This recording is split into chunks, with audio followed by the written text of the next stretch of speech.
जय हिंद साथियों, once again welcome all of you to your own YouTube channel Bihar job city. तो आप लोग कैसे हैं? आई होप आप लोग स्वस्थ होंगे, मस्त होंगे। तो चलिए इस वीडियो में बात करने वाले हैं बिहार होमगार्ड भर्ती के बारे में कि आखिर जो है बिहार होमगार्ड का जो 15,000 पदों पर जो भर्ती आई है उसका जो है आवेदन करने का प्रक्रिया का जो तिथि है वो 27 मार्च 2025 से लेकर के 16 अप्रैल 2025 तक रखी गई है, जो कि शायद आप लोग को पता ही होगा। तो सभी लोग फॉर्म भरने के लिए तैयार रहिए, क्योंकि आज जो है वो है 27 मार्च 2025। आज से आवेदन की प्रक्रिया शुरू हो गई है। तो इस वीडियो में हम बात करेंगे कि आखिर जो है फॉर्म फिलअप करने में आखिर कौन कौन से डॉक्यूमेंट लगेंगे, हाइट क्या लगेगा, चेस्ट क्या रहेगा, उम्र क्या रहेगा, योग्यता क्या रहेगी, ये सारे चीज़ इस वीडियो में हम आप लोग को बताएंगे। तो वीडियो में लास्ट तक बने रहें, ठीक है, क्योंकि आपको ये पता होना चाहिए कि कौन कौन से डॉक्यूमेंट लगेंगे, तभी जाकर आप फॉर्म को फिलअप कर सकते हैं। ठीक है, तो सबसे पहले वीडियो को देख लीजिए, तभी जाकर आप फॉर्म को सबमिट कीजिए। ठीक है, तो चलिए हम यहाँ पे बात करते हैं कि आखिर इसमें क्या क्या प्रक्रिया है। तो देखिए, सबसे पहले बात कर लेते हैं यहाँ पे कि क्या क्वालिफिकेशन यानी कि योग्यता क्या रहने वाली है। तो ये जो है वैकेंसी जो है वो इंटरमीडिएट पर ये जो है फॉर्म को फिलअप किया जाएगा, यानी कि जो भी इंटर पास किए हुए हैं वो लोग इस फॉर्म को भरने के लिए एलिजिबल हैं। ठीक है, और जो लोग 10th पास किए हैं सिर्फ वो लोग इस फॉर्म को फिलअप नहीं कर सकते हैं। ठीक है, तो इंटरमीडिएट पास होना जरूरी है। ठीक है, तब जाकर आप इस फॉर्म को भरने के लिए एलिजिबल हैं। ठीक है, उसके बाद बात करते हैं कि आखिर उम्र जो है वो क्या रहने वाली है, कितना उम्र के लोग इस फॉर्म को भर सकते हैं। तो देखिए, यहाँ पे आपको न्यूनतम उम्र 19 बरस रखा गया है और अधिकतम जो है वो 40 बरस रखा गया है। यानी कि जो लोग 19 बरस जिनका उम्र 1/1/2025 यानी कि 1 जनवरी 2025 तक जिनका उम्र 19 बरस हो चुका है वो लोग इस फॉर्म को भरने के लिए एलिजिबल है।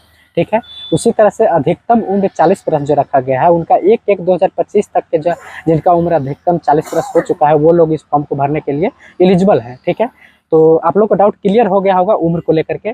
ठीक है, अब बात करते हैं इसमें कि हाइट और चेस्ट क्या रहने वाली है। ठीक है, तो यहाँ पे हाइट जो है वो सभी वर्गों के पुरुषों के लिए, सभी वर्ग के जो पुरुष हैं उनका जो हाइट जो है वो 162 जो है 5-6 सेंटीमीटर जो है रखा गया है। ठीक है, और जो कोसी प्रमंडल और जो है पूर्णिया प्रमंडल, ये लोग जो है मतलब कि कोसी प्रमंडल और जो पूर्णिया प्रमंडल के जो क्षेत्र के लोग जो आते हैं उनका जो है हाइट जो रखा गया है पुरुष अभ्यर्थियों का, उनका जो है 157.5 सेंटीमीटर रखा गया है। ठीक है, और बाकी जो है सभी वर्गों की महिलाओं के लिए वो जो है रखा गया है 153 सेंटीमीटर हाइट। ठीक है, उसके बाद जो है चेस्ट जो है सभी वर्गों के पुरुष के लिए जो है वो 79 सेंटीमीटर रखा गया है, और जो कोसी और पूर्णिया प्रमंडल के क्षेत्र के लोग जो हैं उनका जो है चेस्ट जो है वो 76 सेंटीमीटर रखा गया है। ठीक है, तो इसको लेकर आपको डाउट क्लियर हो गया होगा। ठीक है, तो अब बात करते हैं सबसे इम्पोर्टेंट जो है वो जो है डॉक्यूमेंट, क्योंकि डॉक्यूमेंट आपको पता होना चाहिए क्या क्या डॉक्यूमेंट रहेंगे, तभी जाकर आप फॉर्म को सबमिट कर सकते हैं। ठीक है, ये नहीं है कि आप ऐसे ही साइबर कैफ़े के पास चले गए और डॉक्यूमेंट आपको वहाँ पे ये मांग रहा है वो मांग रहा है, आपको पता ही नहीं है, फॉर्म अच्छे से सबमिट भी नहीं कर पाओगे। ठीक है, तो क्या क्या डॉक्यूमेंट लगेंगे वो हम बात करते हैं। तो देखिए, सबसे पहले जो है आपको 10th का सर्टिफिकेट और 10th का मार्कशीट। ठीक है, उसके बाद जो है इंटर का सर्टिफिकेट और इंटर का मार्कशीट। ठीक है, और जिनके पास सर्टिफिकेट नहीं है वो उनका सिर्फ मार्कशीट है, तो मार्कशीट से भी काम चल जाएगा। सर्टिफिकेट के जगह पर मार्कशीट अपलोड कर दिया जाएगा, उससे कोई दिक्कत नहीं होगी। लेकिन जिनके पास सर्टिफिकेट है वो सर्टिफिकेट भी अपलोड करेंगे। ठीक है, 10th और 12th दोनों का सर्टिफिकेट और दोनों का मार्कशीट लगेगा। ठीक है, उसके बाद आपको लगेंगे निवास प्रमाण पत्र यानी कि आवासीय प्रमाण पत्र, जो कि आपको आवासीय प्रमाण पत्र पहले ही बना रहना चाहिए, तभी जाकर आप फॉर्म को सबमिट कर सकते हैं। ये बात को आपको ध्यान में रखना है। तो सबसे पहले जिनका नहीं बना हुआ है वो लोग जाकर आपको आवासीय या निवास प्रमाण पत्र जो है वो आप लोग जाकर बनवा लीजिए। ठीक है, उसके बाद बात करते हैं कि कैटेगरी वाइज सर्टिफिकेट लगेगा। तो कैटेगरी वाइज सर्टिफिकेट जो है वो जो जनरल का तो कोई लगता नहीं है, जैसे कि ईडब्ल्यूएस हो गया, बीसी और ईबीसी। तो ईडब्ल्यूएस के लिए ईडब्ल्यूएस सर्टिफिकेट लगेगा और बीसी और ईबीसी के लिए जो है एनसीएल सर्टिफिकेट लगेगा। ठीक है, और बाकी जो है एससी और एसटी कैटेगरी में जो आते हैं उनका जो है कास्ट सर्टिफिकेट है यानी कि जाति प्रमाण पत्र लगेंगे। ठीक है, ये भी आपको पहले ही बना होना रहना चाहिए, पहले बना रहेगा तब भी आप जाकर फॉर्म को सबमिट कर सकते हैं। ठीक है, तो सबसे पहले जिनका नहीं बना है वो लोग जाकर बनवा लें, तभी जाकर आप फॉर्म को सबमिट करें। ठीक है, उसके बाद आपको क्या लगेंगे, उसके बाद लगेंगे एक पासपोर्ट साइज फोटो, जिनका बैकग्राउंड जो है वो होना चाहिए व्हाइट, और जो है उस पासपोर्ट साइज फ़ोटो पर जो है वो डेट ऑफ बर्थ मेंशन होना चाहिए, ठीक है। उसके बाद जो है हिंदी और अंग्रेजी का जो है वो सिग्नेचर लगेंगे, ठीक है।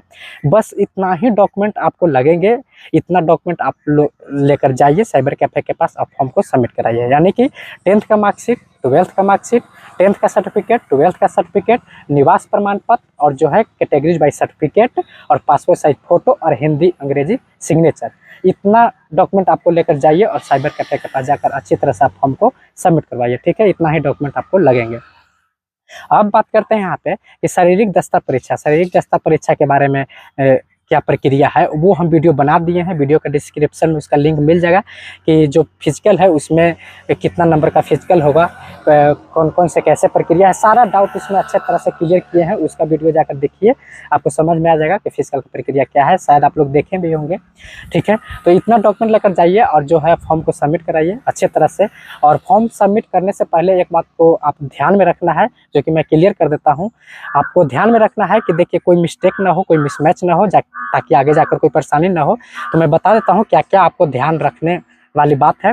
जो सबसे पहले आपको जो है नाम, यानी कि अपना नाम जो 10th मार्कशीट के अनुसार आप लोग को फिलअप करना है वो सही सही होना चाहिए। जो 10th मार्कशीट पर है वही नाम वहाँ पे फिलअप होना चाहिए, इसका आपको ध्यान में रखना है। उसके बाद आपको रखना है डेट ऑफ बर्थ, जो डेट ऑफ बर्थ 10th का मार्कशीट पर रहेगा वही डेट ऑफ बर्थ आप फॉर्म में सबमिट करेंगे। उसके बाद जो है कैटेगरी, यानी कि जो आपका कैटेगरी है वही फॉर्म में सबमिट करेंगे, ठीक है। उसके बाद जो है जेंडर, मेल या फीमेल जो भी होंगे वो अपना अच्छे से आप लोग को फॉर्म में सबमिट करेंगे। इन 4 चीज़ों को आपको ध्यान में रखकर फॉर्म को सबमिट करना है, क्योंकि पिछले भर्ती में बहुत सारे देखा गया है कि इन 4 मिसमैच के कारण जो है उनका मेरिट नहीं बना है, वो लोग बाहर हो गए हैं, ठीक है। तो इन 4 चीज़ों को ध्यान में रखते हुए फॉर्म को सबमिट कीजिए, ठीक है। जाइए साइबर कैफ़े के पास अपना बैठकर वहाँ से ध्यान से फॉर्म को सबमिट कीजिए, या खुद से फॉर्म को सबमिट करना चाहते हैं तो वीडियो के नीचे कमेंट कीजिए, हम वीडियो बना देंगे कि किस तरह से जो है फॉर्म को सबमिट करना है। उसके अनुसार आप फॉर्म को सबमिट कर सकते हैं, या खुद से फॉर्म सबमिट करने आता है तो आप फॉर्म को सबमिट कर लें खुद से अच्छी तरह से, ठीक है, ताकि आगे जाकर आप कोई परेशानी ना हो, ठीक है। तो इस वीडियो से संबंधित और भी कोई डाउट है तो कमेंट कीजिए, उसका रिप्लाई देने का भरपूर प्रयास करेंगे।